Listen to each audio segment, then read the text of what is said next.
गहरे जंगल में, जहां चांद की रोशनी घने पेड़ों की शाखाओं को मुश्किल से पार कर पाती थी, वहां एक लड़की रहती थी, मीरा। वह अकेली थी, लेकिन अपनी इच्छा से नहीं। ऐसा हमेशा नहीं था। कभी वह एक छोटे से गांव में अपने परिवार और दोस्तों के साथ रहती थी, लेकिन फिर वह श्राप आ गया। सब कुछ शुरू हुआ एक तूफानी रात से। मीरा, जो उस समय सिर्फ 14 साल की थी, गांव से बहुत दूर चली गई थी, हवा में गूंजती रहस्यमयी फुसफुसाहटों के पीछे। उस रात उसने एक रहस्यमयी बूढ़ी औरत को देखा, जो जैसे अचानक प्रकट हो गई थी।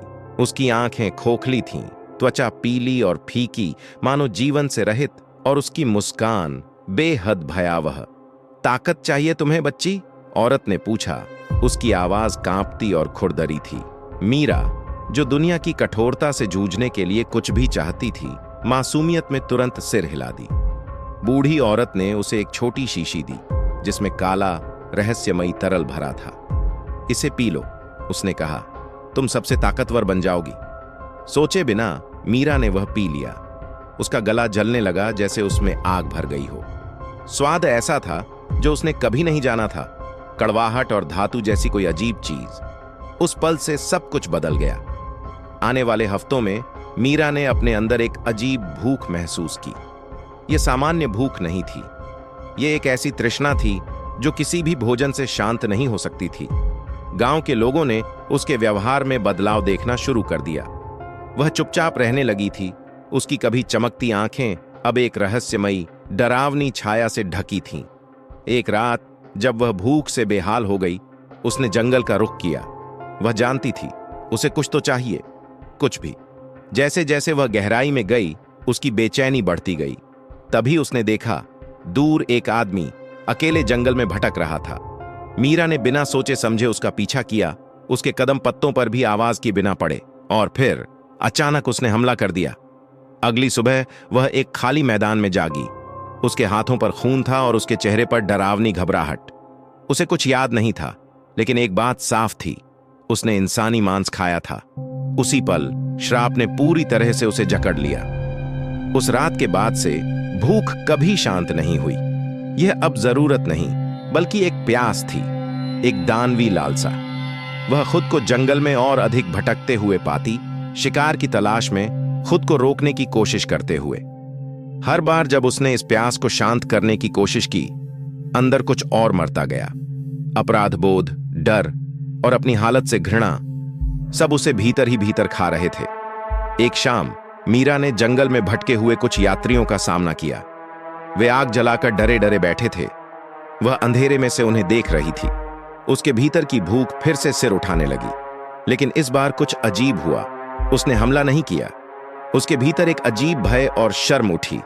जो लड़की कभी दयालु और मासूम थी, वह अब अजनबी बन चुकी थी। लेकिन वह जानती थी, अब और नहीं। तभी उसने यात्रियों को बात करते सुना। मैंने सुना है इस जंगल में एक श्रापित लड़की रहती है, जो इंसानी मांस खाती है। ये शब्द सुनकर उसके रोंगटे खड़े हो गए। लोग उसके बारे में बात कर रहे थे। वह सामने आई, कांपती आवाज में बोली, मैं ही वो लड़की हूं। यात्री सन्न रह गए। पर तुम जिंदा कैसे हो? उनमें से एक ने डरे हुए स्वर में पूछा। मुझे नहीं पता, मीरा ने कांपती आवाज में कहा। मैंने ये चाहा नहीं था, यह श्राप है और ये मुझे बदल रहा है। यात्रियों ने एक दूसरे की ओर देखा। उनमें से एक युवती मीरा के पास आई। शायद तुम इसे तोड़ सकती हो। मैंने कोशिश की, मीरा ने रोते हुए कहा। मैंने सब कुछ किया, पर मैं नहीं रुक सकती। ये मेरा हिस्सा बन चुका है। युवती ने उसकी ओर दया से देखा। जरूरी नहीं कि हमेशा ऐसा ही हो। जंगल में खामोशी छा गई। युवती ने कहा, यह श्राप तुम्हारे हिंसक कार्यों से बढ़ता है, लेकिन तुम इसे रोक सकती हो। खुद को रोको, धीरे धीरे यह खत्म हो जाएगा। मीरा ने अविश्वास से उसकी ओर देखा। लेकिन मैं कैसे रोकूं? युवती मुस्कुराई। यह सिर्फ भूख नहीं है, यह उस अंधकार का पोषण है जो तुम्हारे भीतर है। लेकिन अगर तुम अपने भीतर की रोशनी को बढ़ाओगी, दया, करुणा और संयम, तो ये अंधकार फीका पड़ जाएगा। श्राप कितना भी बड़ा हो, तुम्हारी इच्छा शक्ति उससे कहीं ज्यादा ताकतवर है। पहली बार मीरा को अपने भीतर उम्मीद की एक हल्की सी चिंगारी महसूस हुई। उसने सिर हिलाया। मैं कोशिश करूंगी, मैं लड़ूंगी। उस रात वह यात्रियों से दूर चली गई, जंगल के भीतर गहराई में। भूख बार बार उस पर हावी होने की कोशिश करती रही, लेकिन वह रुकी रही। दिन बीते, भूख और तेज हो गई, लेकिन हर दिन उसने खुद को रोककर और मजबूत कर लिया। धीरे धीरे वो अंधकार जो कभी उसे लीलने को तैयार था, अब कमजोर पड़ने लगा।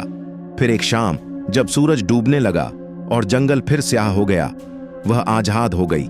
भूख गायब थी, श्राप टूट चुका था। मीरा वापस गांव लौटी। अब वह बदल चुकी थी।